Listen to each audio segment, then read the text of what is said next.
कि अशोक ने तलवार रखा है, सेना नहीं भगाई है, सेना को बंद नहीं किया है, उनके हाथ तलवार चलाना नहीं भूले हैं। ये आपके लिए संदेश है, ये दुनिया के लिए संदेश है कि बाहर की सीमाओं पर मेरी सेना उतनी ही चौकन्नी रहेगी, उतनी ही चौकस रहेगी जितना पहले हुआ करती थी, लेकिन मेरे अंदर जो करुणा है उसका प्रतिफल हर एक मानव को जहां तक मेरी पहुंच होगी, मेरी पुरुषार्थ होगी, मैं देने का प्रयास करूंगा। ये दोनों बातें सम्राट अशोक ने बड़ी शालीनता से पूरी दुनिया को दिया।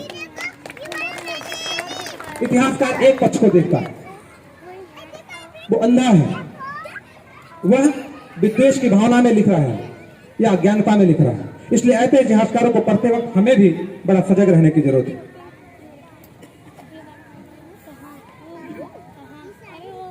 सम्राट अशोक का जो दूसरा जीवन है, पहले जीवन में उन्होंने अपने लिए किया, यह भी बड़ी रोचक बात है। तथागत बुद्ध के धम्म की समझ देखे सम्राट अशोक की। हम लोग बुद्ध की बात करते हैं, अशोक की समझ देखते बुद्ध के प्रति। सम्राट अशोक ने देखा कि तथागत बुद्ध के धम्म में एक विधान है, एक विनय है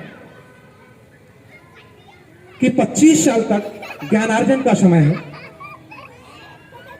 लगभग 40 से 45 साल तक धन अर्जित करने का समय है, शासन विस्तार का समय है, और उसके बाद का जो समय है वो लोक कल्याण का समय है। कितने शानदार तरीके से 45 सालों तक 50 सालों तक शासन किया और उसके बाद शासन की दिशा को लोक कल्याण की तरफ मोड़ दिया। जब लोक कल्याण की तरफ मोड़ा तो तथागत बुद्ध के उस शिक्षा के चक्रवर्ती साम्राज्य को पूरी दुनिया में पत्थरों पर लिखवा दिया। और दुनिया को क्या दिया अशोक ने?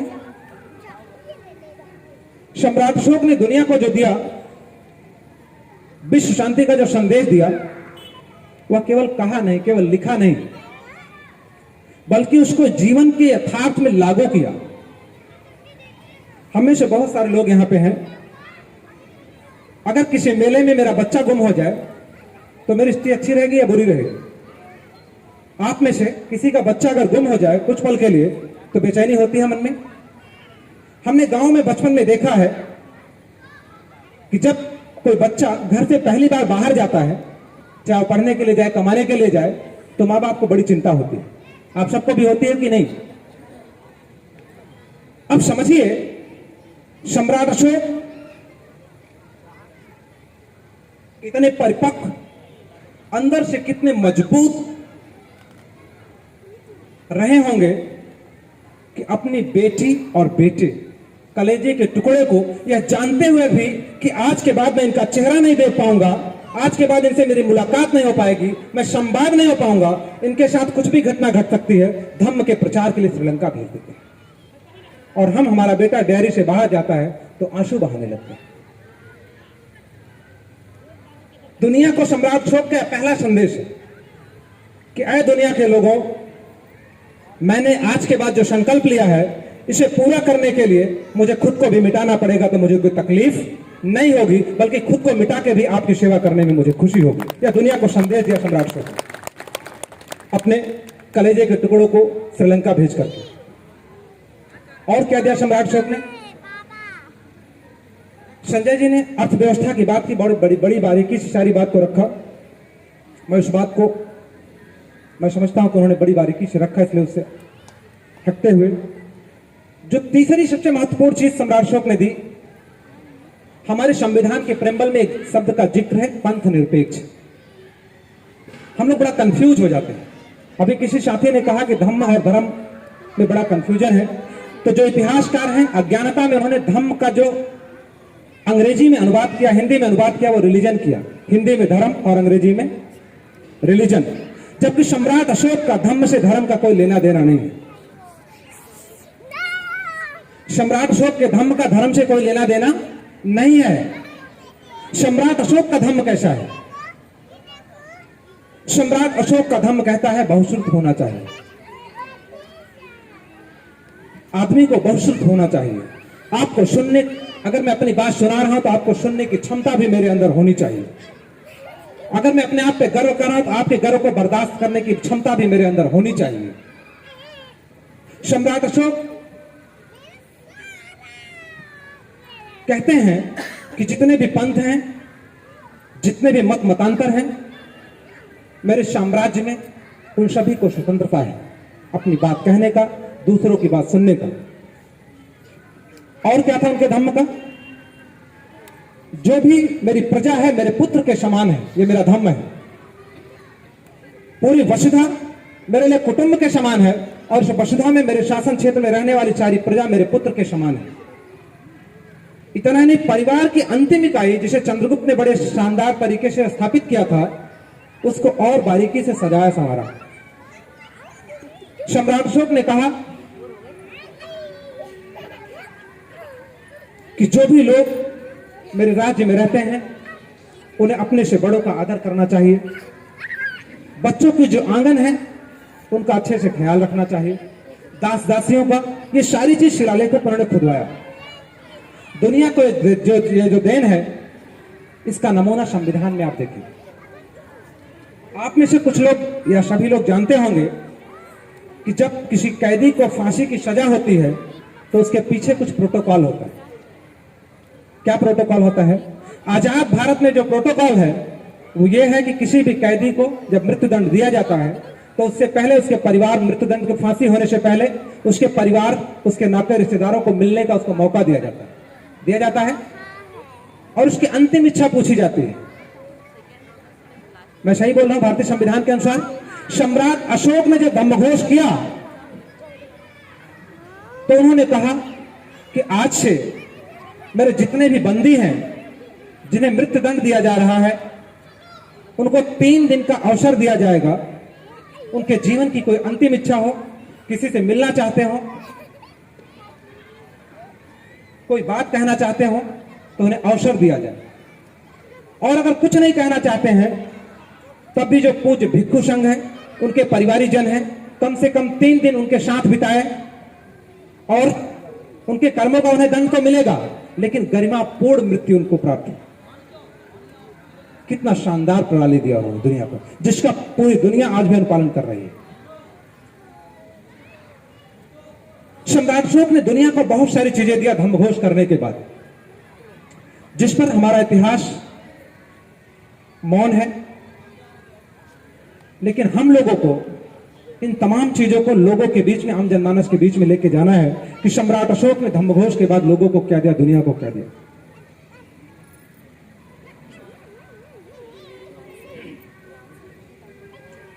जब सम्राट अशोक ने धम्मघोष किया होगा, उदंडों को सुधारने का प्रयास किया होगा, तो निश्चित रूप से जो उसकी बुनियाद है वो बचपन में पड़ी होगी। कुछ स्वभाव ऐसे हो जो बदलते ही नहीं जब बचपन में पड़ जाए। तो जब हम लोग चंद्रगुप्त को देखते हैं, समझते हैं, तो चंद्रगुप्त का जो शासन था, चंद्रगुप्त ने चोरों को, लुटेरों को बड़ी शालीनता के साथ अपने शासन में शामिल किया था। चोरों के लिए अलग काम की व्यवस्था, डकैतों के लिए अलग काम की व्यवस्था, उनके रहन सहन, भरण पोषण की अलग व्यवस्था। ठीक उसी को आगे बढ़ाते हुए सम्राट अशोक ने लुटेरों को, डकैतों को, जितने भी लोग थे उनको मृत्युदंड से पहले गरिमापूर्ण जीवन देने की परंपरा शुरू की पूरी दुनिया में, अपने दादा की परिपाटी को आगे बढ़ाते हुए। ये सारी चीजें आखिर चंद्रगुप्त को कहां से मिली होगी, अशोक को कहां से मिली होगी, उनके पिता को कहां से मिली होगी? इसको जानने समझने के लिए तथागत बुद्ध की तरफ आपको ध्यान से देखना होगा। पूरी दुनिया में संजय जी ने थोड़ा सा शिक्षा का जिक्र किया, तो आपको जान के आश्चर्य होगा, हम लोग बुद्ध को माल्यार्पण करते हैं, पुष्प चढ़ाते हैं, कुछ पाने की उम्मीद में नहीं, बल्कि कृतज्ञता व्यक्त करते हैं कि एक ऐसा मानव धरती पे पैदा हुआ जिसने पहली बार दुनिया में शिक्षा का ऐसा साम्राज्य खड़ा किया जिसका आज तक कोई जोड़ नहीं, बेजोड़ है। 5 लोगों को प्रशिक्षित करने से शुरू हुआ वो स्कूल दुनिया में आज भी पाठशाला का प्रथम पाठशाला। तो जो दुनिया में शिक्षा का साम्राज्य सम्राट अशोक को मिला विरासत के रूप में, संजय जी ने 23 विश्वविद्यालयों का जिक्र किया। इन विश्वविद्यालयों के माध्यम से सम्राट अशोक निश्चित रूप से लाभान्वित हुए होंगे। बुद्ध के उन संदेशों को बड़ी गहराई से बचपन में पढ़ा होगा, देखा होगा, समझा होगा, और एक संपूर्ण मानव के रूप में, सर्वश्रेष्ठ शासक के रूप में, लोक कल्याणकारी शासन की स्थापना कर भारत में पूरी दुनिया को संदेश दिया होगा। जब हम लोग अशोक को पढ़ते हैं और 1838 की याद आती है तो एक बात मन में उठती है कि आखिर इतना खूबसूरत स्वर्णिम भारत, गौरवशाली भारत की दुर्दशा कैसे हो गई। कुछ तो कारण रहे होंगे। जब उन कारणों की तरफ देखते हैं तो हमें पता लगता है कि पूरी की पूरी श्रमण सभ्यता जो है वह किसी साजिश का शिकार हुई, किसी साजिश का शिकार हुई। और उस साजिश करने वाले लोग जरूरी नहीं कि हमेशा बाहर के लोग, उस साजिश करता लोग हमेशा बाहर के हैं जरूरी नहीं है। वह सत्ता में भी हो सकते हैं, शासन में भी हो सकते हैं, आपके आंगन में भी हो सकते हैं। और उसी का शिकार हुई है समर्थ सभ्यता, पूरी की पूरी अशोक की सभ्यता, चंद्रगुप्त की सभ्यता, भारत की सभ्यता उसी की शिकार हुई। जब इस सभ्यता शिकार हुई होगी तो शिकारियों ने कैसे कैसे क्या क्या किया होगा, मैं आपको इशारा कर रहा हूं। बहुत सारे पन्नों को खोल नहीं सकते क्योंकि खोलने का उचित मंच नहीं है। जब सम्राट अशोक का शानदार भारत रहा होगा, निश्चित रूप से जब चंद्रगुप्त ने यूनानी सेना को पराजित किया होगा और तमाम युद्ध जीते होंगे तो बहुत सारे विरोधी भी रहे होंगे और बहुत सारे विरोधी मौके की तलाश में भी रहे होंगे।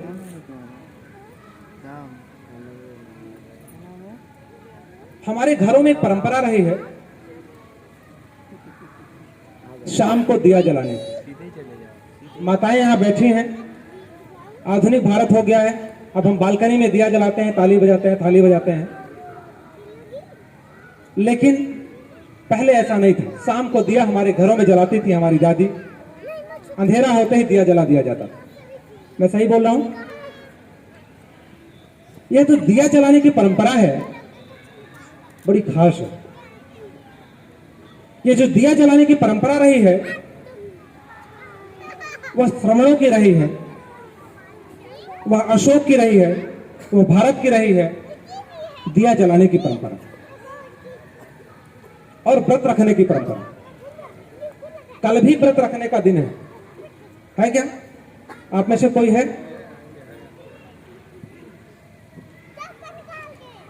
आपके व्रत रखने पे मुझे कोई ऐतराज नहीं है,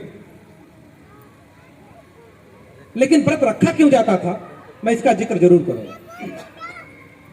उस शानदार सभ्यता में हम संकल्प लेते थे शाम को दिया जला के कि आज दिन भर मेरे से जो भी गलतियां हुई होंगी उनको यही छोड़ देते हैं। इस रोशनी में एक नई शुरुआत करने का संकल्प लेते हैं और कल एक नया सवेरा होगा। अर्थात अपनी पूरी दिन की गलती को शाम को हम देख लेते थे और अगले दिन फिर एक नया जीवन शुरू हो जाता था। उस दिया जलाने में एक और काम करती थी हमारी माताएं बहनें आंगन में बैठ के, और आज भी करती हैं। फर्क इतना है कि आज पूजती थे और पहले पढ़ती थी। आज वो घरों में बैठ के पत्थर पूजती हैं और पहले घरों में बैठ के पत्थर पढ़ती थी। और जब तक आप पढ़ते थे तब तक आप विश्वगुरु थे, विश्व विजेता थे, और जब से आपने पूजना शुरू किया आपकी स्थिति आपके सामने है। तो इसका मतलब अब घरों में बैठ के पत्थर पूजने की जरूरत नहीं है, बल्कि उन पत्थरों को क्या करने की जरूरत है? पढ़ने की जरूरत है। आंगन में बैठी माताओं को, नन्हे बच्चों को संवारने की जरूरत है। तो जो ये सभ्यता शिकार हुई किसी साजिश का, बहुत सारे लोगों ने बड़ी चालाकी से कहा कि लगता है मौर्य जी के दिमाग में पत्थर पड़ गया है। आपने कभी सुना है ये कि दिमाग में पत्थर पड़ गया है? अब कुछ लोग उसको गोबर पड़ गया भी बोलते हैं। तो दिमाग में पत्थर पड़ गया है, इस हद तक इस सभ्यता के साथ साजिश किया गया, इस हद तक इस सभ्यता को मिटाने का प्रयास किया गया, और ये लगातार आज भी जारी है। आज भी बहुत सारे लोग सम्राट अशोक पर कीचड़ उछालने में लगे हैं। तो कौन से लोग ये साजिश कर रहे हैं, मुझे लगता है कि आप बारीकी से समझ रहे होंगे। एक और उदाहरण से आपको उस दिशा में आपका ध्यान ले जाना चाहूंगा। अभी आधुनिक दौर है। आधुनिक दौर में जो श्रमण समाज है जो श्रमजीवी समाज है, ये मेहनत का समाज है, ये पैदा करता है। इसके बैंक अकाउंट सेविंग हुआ करते हैं, क्रेडिट वाले अकाउंट कम हुआ करते हैं, क्योंकि ये पैदा करने वाला समाज है। यह पैदा करता है, प्रकृति के साथ सामंजस्य बिठाता है, लेकिन प्रोसेसिंग कोई और करता है। उदाहरण के तौर पे आलू पैदा करता है, गेहूं पैदा करता है, तमाम फसलें पैदा करता है, लेकिन आलू का प्रोसेसिंग करके चिप्स नहीं बनाता है। आलू का प्रोसेसिंग करके चिप्स नहीं बनाता है, और प्रॉफिट वही कमाता है जो चिप्स बनाता है। तो चिप्स ज्यादा लाभदायक है कि आलू ज्यादा लाभदायक है? शुद्ध रूप से तो जितने फास्ट फूड हैं, जितने प्रोसेस किए जा रहे हैं, वह आपके लिए हानिकारक हैं, बावजूद इसके मार्केटिंग करके आपको खिलाया जा रहा है। ठीक यही आपके सभ्यता के साथ किया गया। सभ्यता आपने गढ़ी, संस्कृति आपने पढ़ा, आपने बनाया, पूरी दुनिया को मानवता के पाठ आपने पढ़ाया, विश्वविद्यालय आपने पढ़ाया, विश्वविद्यालय में दुनिया को आपने पढ़ाया, विश्वविद्यालय आपने बनाया।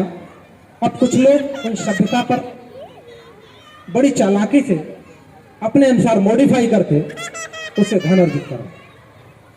उस सभ्यता को मॉडिफाई करके, उसकी प्रोसेसिंग करके, उसको संस्कारित करके, आपको संस्कारित, अभी संजय जी ने बताया कि संस्कारवान बना के लाभ ले रहे हैं। इस हद तक आपके साथ साजिश की गई है। तो जो माताएं बहनें हैं आंगन में जो बैठी हैं, मेरा उनसे गुजारिश है कि संकल्प लेके जाइए। आज अशोकाष्टमी के दिन अगर आपके घर में बच्चा है, नहीं तो पड़ोस में है, 1 घंटे जरूर बाड़ी में जो बच्चे खेल रहे हैं उनको संवारने का काम आप करेंगे, अर्थात पत्थर पे जो लिखा हुआ है उसको पढ़ के सुनाने का काम करेंगे। भारत अपने आप बदल जाएगा, कुछ करने की जरूरत नहीं पड़ेगी आपको।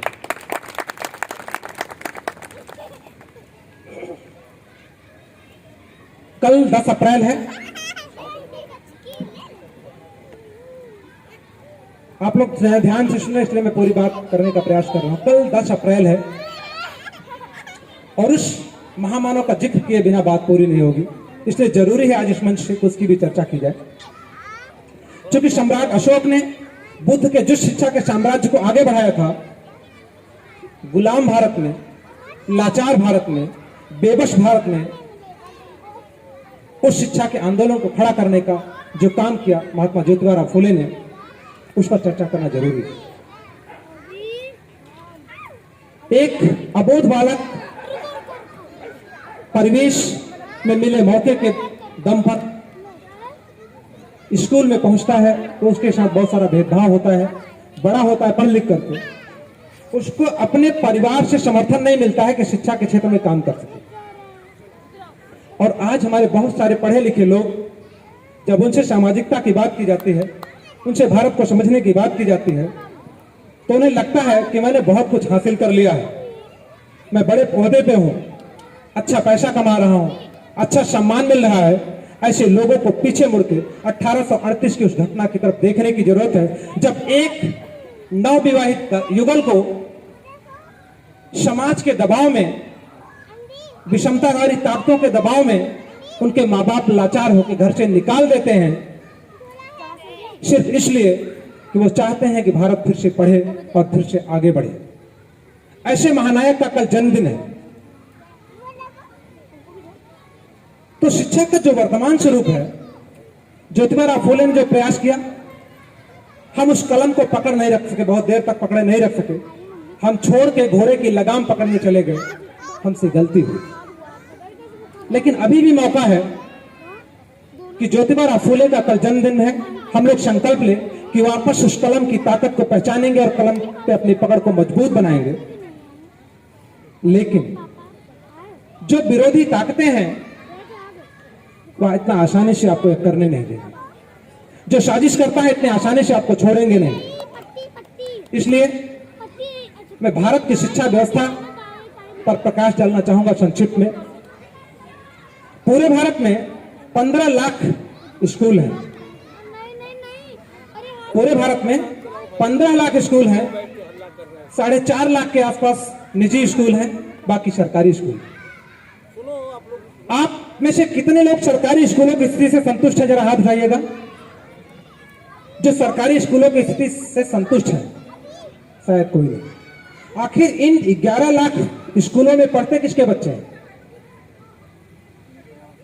उन लाचार लोगों के जो प्राइवेट स्कूलों की फीस नहीं दे सकते, उन मजबूर लोगों के जो अपने बच्चों की पढ़ाई के लिए बेहतर प्रबंध नहीं कर सकते, वो 11 लाख सरकारी स्कूलों में पढ़ते हैं।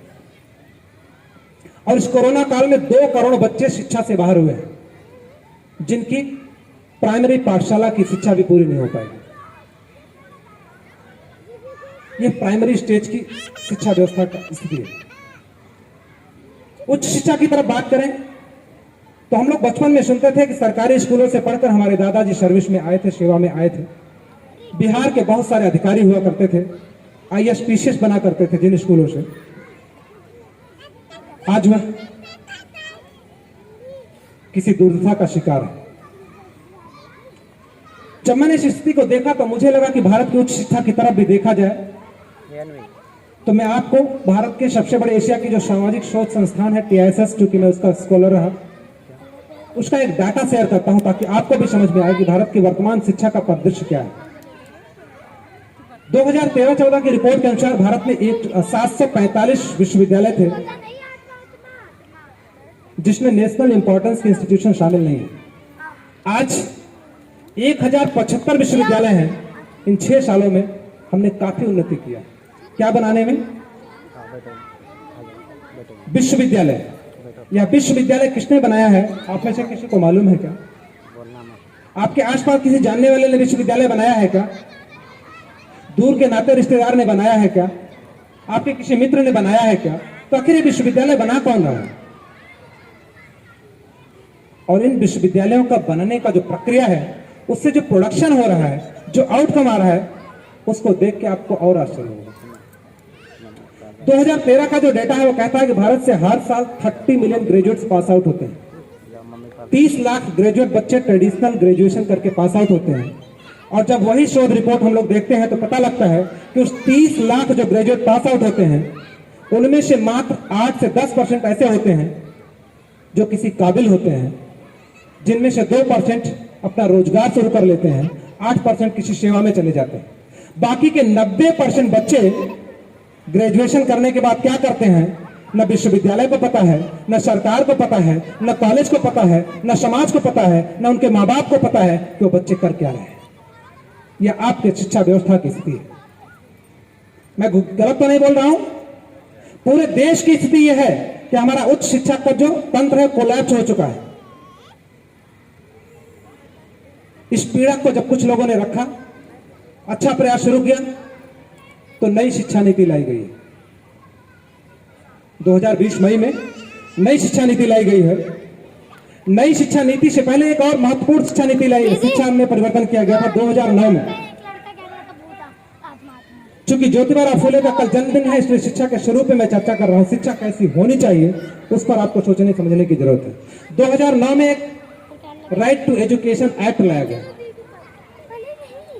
तो तत्कालीन सरकार ने जो आजादी के बाद लागू होना चाहिए था, लागू नहीं हो सका था, उसको 2009 में लेके आई कि राइट टू एजुकेशन एक्ट के तहत भारत के सभी बच्चों को पढ़ने का अधिकार दिया जाए। वह अधिकार लागू हुआ, सर्व शिक्षा का अभियान शुरू हुआ। लेकिन अब वह अभियान, अब वह कलम झाड़ू के जोर से कहीं दूर जा चुकी है। वह पूरा का पूरा अभियान स्वच्छ भारत अभियान के तले दब चुका है। और नई शिक्षा नीति जो आ रही है, वह अभी तो हमको देखने में अच्छी लग रही है, आकर्षित कर रही है। लेकिन सच यह है कि उसी शिक्षा नीति के तहत ये विश्वविद्यालय बनाए जा रहे हैं, उसी शिक्षा नीति के अनुसार नए स्कूल खोले जा रहे हैं, जिसमें जिसके पास जितना पैसा होगा उतना ही ज्ञान अर्जित कर सकेगा। अर्थात अगर आप पे नहीं कर सकते हैं, जबकि शिक्षा लोक कल्याण का विषय है, राज्य का विषय है, अब यह राज्य का विषय नहीं रहती है। हमारे देश का प्रधान कहता है कि शिक्षा में हम दखल नहीं देंगे, नई शिक्षा नीति में हम दखल नहीं देंगे, शिक्षा को स्वतंत्र करेंगे। यह शिक्षा नीति का मूल है। आज जो स्थिति है उसमें 11 लाख स्कूलों में पढ़ने के लिए आप संतुष्ट हैं अपने बच्चों को भेजने के लिए। कल्पना कीजिए आने वाले समय में देश में शिक्षा की स्थिति है वह कैसी होने वाली है। अर्थात एक मध्यम वर्ग का आदमी भी अपने बच्चों को उच्च शिक्षा देने में सक्षम नहीं रह जाएगा। यह नई शिक्षा नीति का प्रभाव है। इसलिए अपने अपने घरों में जो शिक्षा आपके बच्चे ग्रहण कर रहे हैं, आप सुबह उठते हैं, उठ करके अपने नन्हे मुन्ने प्यारे लाडले को तैयार करके स्कूल भेजते हैं इस उम्मीद से कि पढ़ लिख करके कल बड़ा होगा, होनहार होगा, कुछ करेगा। तो उसकी किताबों पे भी नजर रखिए, उसके स्कूल की गतिविधियों पे भी नजर रखिए। कहीं स्कूल के बहाने उसको मंदिर का रास्ता तो नहीं दिखाया जा रहा है, कहीं स्कूल के बहाने उसे मस्जिद का रास्ता तो नहीं दिखाया जा रहा है, कहीं स्कूल के बहाने उसे चर्च का रास्ता तो नहीं दिखाया जा रहा है, और कहीं गलती से हम भी इसमें शामिल तो नहीं है कि उसका हाथ पकड़ के हम मंदिर के चौखट पे ले जा रहे हैं, मस्जिद के चौखट पे ले जा रहे हैं। शिक्षा के स्वरूप को निर्धारित करने की जरूरत है, उसको समझने की जरूरत है। अगर आप बच्चे को प्रयोगशाला में ले जाएंगे उसका हाथ पकड़ के, तो आइंस्टीन बनेगा, अशोक बनेगा, चंद्रगुप्त बनेगा, तथागत बुद्ध बनेगा। और अगर उसे मंदिर के चौखट पे ले जाएंगे तो लाचार बनेगा, बेबस बनेगा, भिखारी बनेगा, गरीब बनेगा। चुनाव आपको करना है। और उस चौखट पे जाने के बाद संजय जी का इशारा के आसाराम भी बन सकता है, राम रहीम भी बन सकता है, इसकी पूरी संभावना है। तो शिक्षा के स्वरूप को निर्धारित करने की जरूरत है, उसके पाठ्यक्रम को आपको समझने की जरूरत है। इसलिए परिवार की पाठशाला को मजबूत करने की जरूरत है। इन स्कूलों पर केवल डिपेंड रहने की जरूरत नहीं है। और यह काम केवल 12 साल तक करना है, क्योंकि ह्यूमन साइंस ये कहता है कि 12 साल तक बच्चे का जो मस्तिष्क है, उसके जो ब्रेन की जो नर्वस सिस्टम है वो आकार ले चुके होते हैं। अर्थात 12 साल तक जो आप उसके फाउंडेशन को निर्मित करेंगे उसी के ऊपर ज्ञान बिल्डअप होगा, उसी के ऊपर अगली स्टोरी बनेगी बिल्डिंग। तो 12 साल तक अपने बच्चों को, अपने कलेजे के टुकड़े को अपने अनुसार प्रशिक्षित करिए, अपने अनुसार तैयार कीजिए, अपनी संस्कृति, अपनी सुसंस्कृति, अपनी सभ्यता के अनुसार, भारतीयता के अनुसार उसको तैयार कीजिए।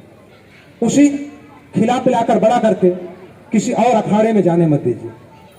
यह आप कर सकते हैं, क्योंकि परिवार की पाठशाला की जिम्मेदारी आपकी है, आप उसके शिक्षक।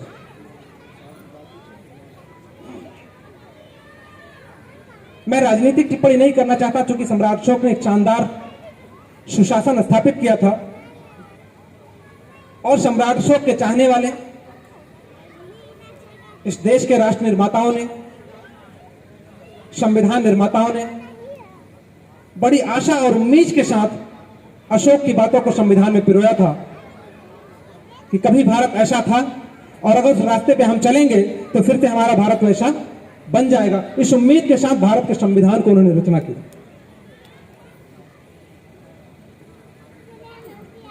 और जो व्यवस्था दिया, अगर ठीक से लागू कर दिया जाए तो भारत को फिर से उसी स्थिति में पहुंचने से मुझे नहीं लगता कि 2 दशक से अधिक समय लगेगा, क्योंकि एक पीढ़ी दौरान बदल जाती है।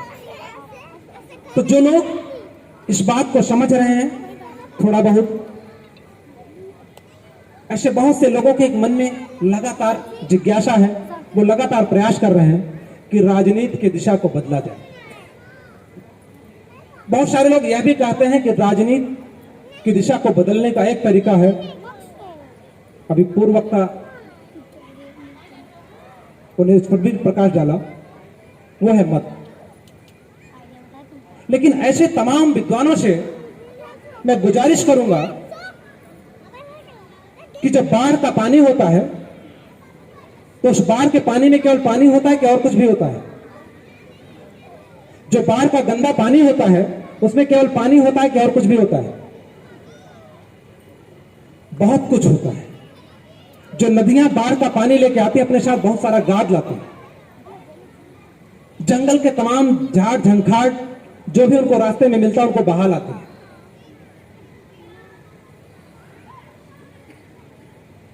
तो जो सम्राट अशोक का शासन आप देख रहे हैं, चंद्रगुप्त का जो शासन देख रहे हैं, उसको लाने के लिए आपको बाढ़ लाना पड़ेगा। आपको सत्ता की चाबी चाहिए तो उसके लिए बाढ़ लाना पड़ेगा। और बाढ़ केवल बूंदों की तरफ निहारने से नहीं आएगा, बल्कि बारिश के लिए वातावरण बनाना पड़ेगा। सत्ता और राजनीति एकांकी नहीं होती है कि आप उम्मीद लगाए बैठे रहें कि वोटों की बारिश होगी और हम राजा बनेंगे।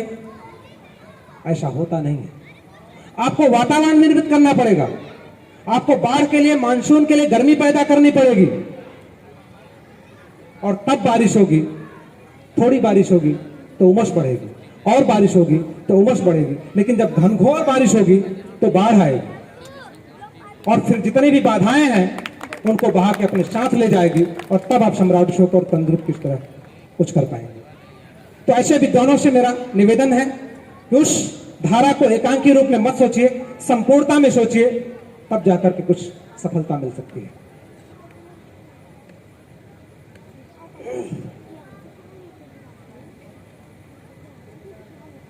मुझे लगता है इस देश में, इस दुनिया में अशोक के शासन नीति की आज सबको जरूरत है। जो भारत है, अगर पहल करे तो दुनिया में फिर से खुशहाली, शांति, भाईचारा, प्रेम, सौहार्द का वातावरण बन सकता है। लेकिन दुर्भाग्य इस देश का है, सम्राट अशोक की नीति लिपिबद्ध दस्तावेज तो इसके पास है, लेकिन उस पर चलने की नियत इसके पास नहीं है।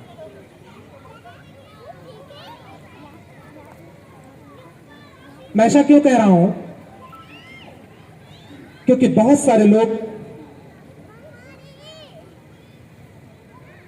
जैसे आपका नाम सुरेश है और कोई आपको कहे सुरेशवा, तो आपको कैसा लगेगा? अच्छा लगेगा, बुरा लगेगा?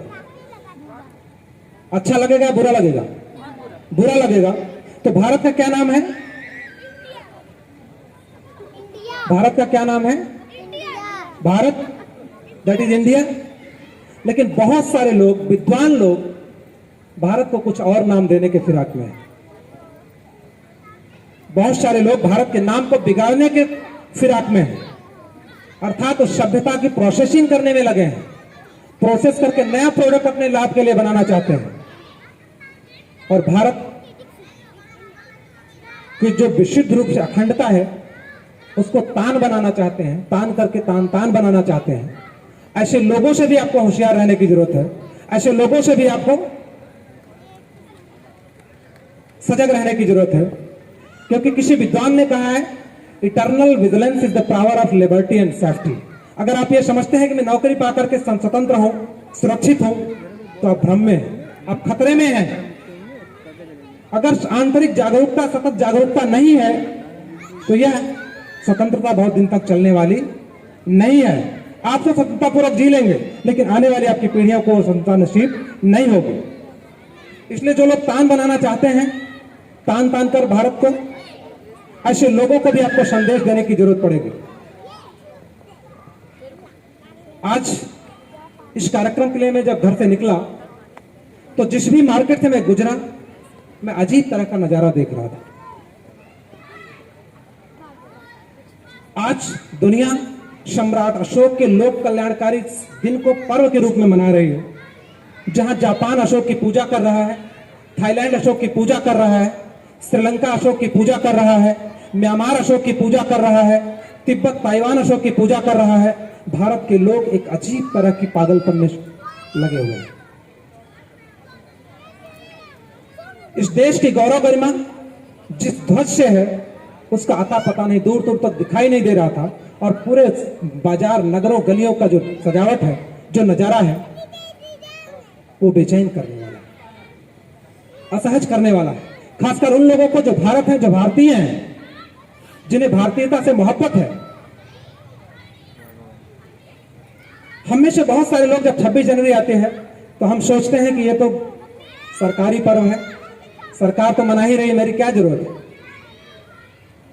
15 अगस्त आता है तब भी हम यही सोचते हैं। ऐसे हमारा जो स्वभाव है, हमारी जो उदासीनता है, यह आने वाली पीढ़ियों के लिए खतरे की घंटी है। हमें भारत को अगर भारत के रूप में आने वाली पीढ़ियों को सौंपना है तो निश्चित रूप से हमें पहले से अधिक चौकन्ना, सजग, कर्मठ और लगनशील होना पड़ेगा। अगर भारत को आप बचाए रखना चाहते हैं, आने वाली पीढ़ियों को इसी रूप में सौंपना चाहते हैं, तो आपको अपना कर्तव्य करने का समय आ गया है। अशोक का जन्मदिन आप मना रहे हैं, तो अशोक की नीतियों को भारत में लागू करने का समय आ गया है। इसलिए मैं आप सभी से गुजारिश करूंगा कि जो नई पीढ़ी है उसके लिए खाद पानी ऊर्जा की व्यवस्था कीजिए। सम्राट अशोक क्लब के जो नौजवान देश में सहिष्णुता का, बंधुत्व का, प्रेम का वातावरण तैयार करने का प्रयास कर रहे हैं, गर्व के लफड़े झगड़े से, संप्रदाय के झगड़ों से अलग सबका भारत चाहते हैं, सबकी खुशहाली का भारत चाहते हैं, उन नौजवान जबकि आप चौखट पे आए तो आप उनका हर संभव सहयोग करें, मदद करें। इससे उनको बल मिलेगा और उस मुहिम को गति मिलेगी। अनपरा में इस तरह का आयोजन करने वाले सभी क्रांतिकारी नौजवान साथियों का मैं अभिनंदन करता हूं और उनको सहयोग करने वाले सभी लोगों के प्रति कृतज्ञता व्यक्त करता हूं। सम्राट अशोक क्लब भारत अपनी पूरी तन्मयता के साथ भारत के सम्मुख उत्पन्न हुई चुनौतियों को देख रहा है, समझ रहा है और लगातार प्रयास कर रहा है कि भारत के आम जनमानस में वो बाढ़ पैदा करने के लिए वातावरण बनाने का प्रयास किया जाए और आप सब लोगों से सहयोग की इसमें अपेक्षा है। आप सबने मुझे ध्यान से सुना, इसके लिए भी आप सभी का साधुवाद। मैं अपनी लाइनों को समाप्त करूंगा अपनी दो पंक्तियों से। वो इसलिए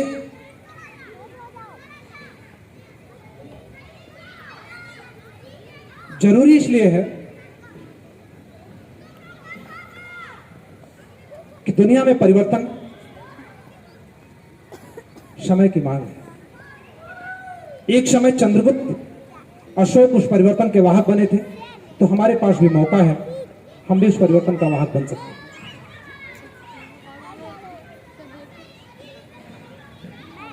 तू भारतीय है, तू भारतीय है तो न डर, तू भारतीय है तो न डर विपत्तियों की मार से, तू भारतीय है तो न डर विपत्तियों की मार से, जन्मती है जीत जगत में कंठ, कलम और तलवार से। तू भारतीय है तो न डर विपत्तियों की मार से, जन्मती है जीत जगत में कंठ, कलम और तलवार से। सभ्यता गढ़े चलो, सभ्यता गढ़े चलो, वीर तुम बढ़े चलो, सभ्यता गढ़े चलो, वीर तुम बढ़े चलो।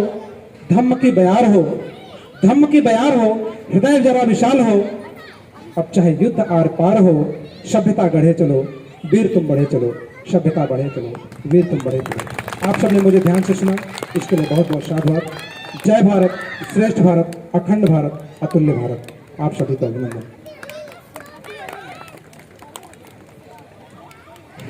बहुत बहुत साधुवाद सर जी को। और मैं समझ रहा हूँ सभा पूरी